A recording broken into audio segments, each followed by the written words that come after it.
नमस्कार मित्रांनो, पाऊस नुकताच सुरू झाला आहे. जोराने वारं पण वाहत आहे. गाड्या सांभाळून मारा आणि केव्हाही दुर्घटना घडू शकते अशी बऱ्याच घटना घडत आहेत.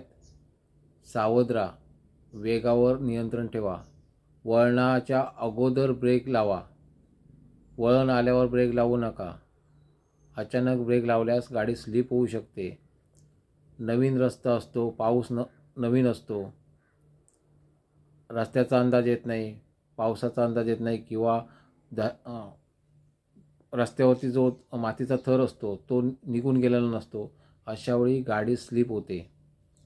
रस्त्यावरती शेवाळ जमा असतो, जे पानं वगैरे पडतात त्याचा एक थर तयार होतो आणि तो बुळबुळीत थर जो असतो त्याच्यावर गाडी स्लिप होऊ शकते. गाडी जोपर्यंत भरपूर गाड्या जात नाही तोपर्यंत रस्ता तो साफ होत नाही. आणि तरीसुद्धा पाऊस जेव्हा जेव्हा असतो पाऊस त्यावेळी गाडी नियंत्रणात असावी. आणि सगळ्यात महत्त्वाचं, RTO जी माणसं आहेत, RTOचे जे कर्मचारी आहेत त्यांना पण मी सूचना देतो आहे. सूचना म्हणजे विनंती करतो आहे त्यांना की कृपया जर गाडी कुठली स्लिप झाली तर कृपया ड्रायव्हरनं मारू नका. त्यात त्यांची चूक नसते. जर त्यांनी स्वतःहून काही केलं असेल, ते नक्की काय घटना घडली आहे ती लक्षात घ्या. डायरेक्ट मारहाण करायला जाऊ नका. बऱ्यापैकी मी व्हिडिओ बघतो आहे आणि बऱ्यापैकी एवढा संताप येतो अशावेळी की आम्हीसुद्धा ड्रायव्हर लोक आहोत, आमच्या पण गाड्या आहेत. पण कसं आहे की हा राग कुठेही काढायचा नाही. नक्की पोझिशन काय आहे ती लक्षात घ्यायची. कुठेही चीड निर्माण करू नका. तुमचं काम जे काय आहे ते तुमच्या कायद्यानुसार करा. फक्त एवढंच की कुठेही कसाही राग काढायचा नाही. कोणाला मारहाण करणं हा गुन्हा आहे. त्यामुळे जी काय कारवाई करायची तुमच्या पद्धतीने तुम्ही कारवाई करा.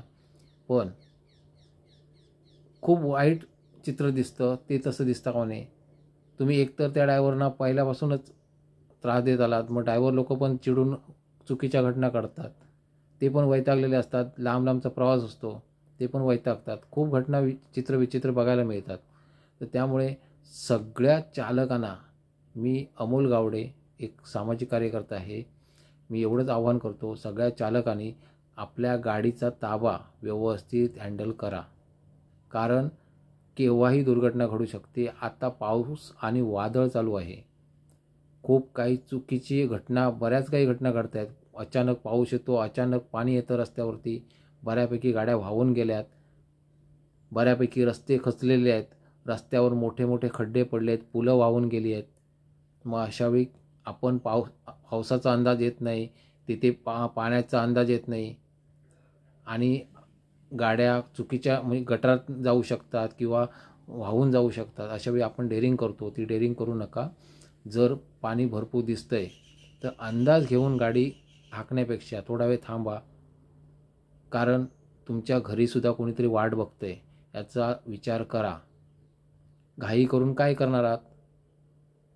थोडं लेट गेलात तरी चालतं, पण गाडी जिथे खात्री नाही तिथे गाडी हाकू नका. शांतपणे गाडी चालवा, सुरक्षित चालवा. धन्यवाद.